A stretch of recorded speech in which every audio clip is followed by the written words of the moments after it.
الشيطان الرجيم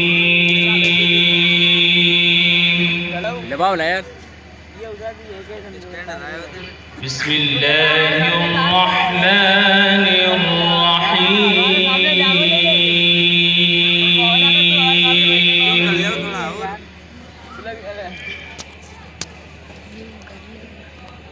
إن هذا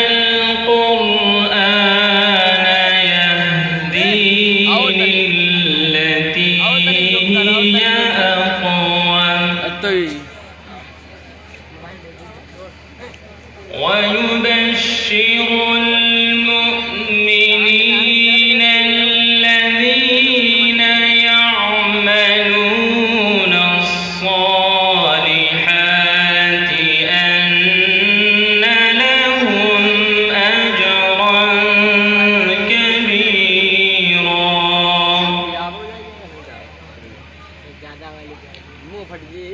وأن الذين لا يؤمنون بالآخرة أعتدنا لهم عذابا أليما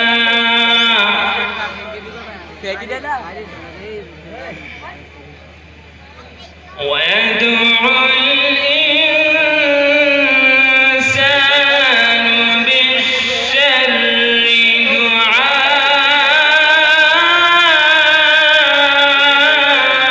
دعاءه بالخير وكان الإنسان عجولا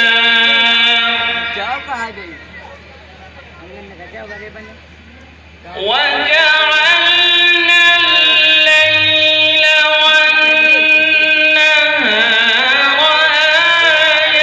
آيتين فمحونا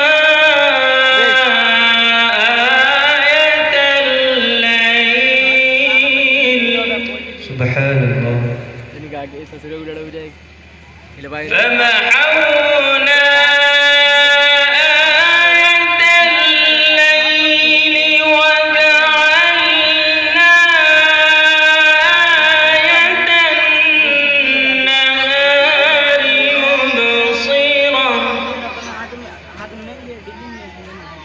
مبصرة لتبتغوا فضلا من ربكم ولتعلموا عدد السنين الحمد لله عدد السنين والحساب وكل شيء فصلناه تفصيلا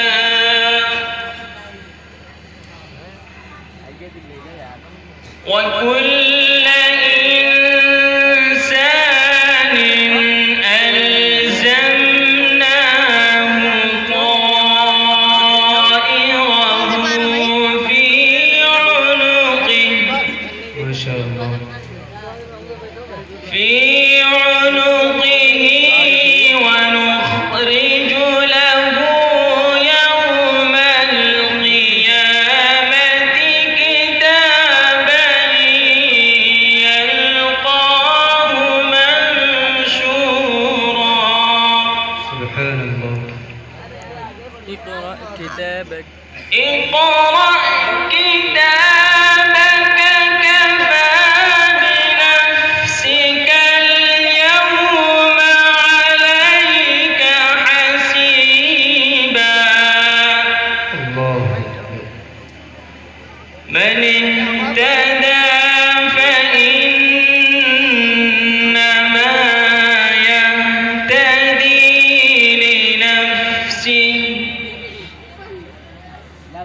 ومن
مبصرة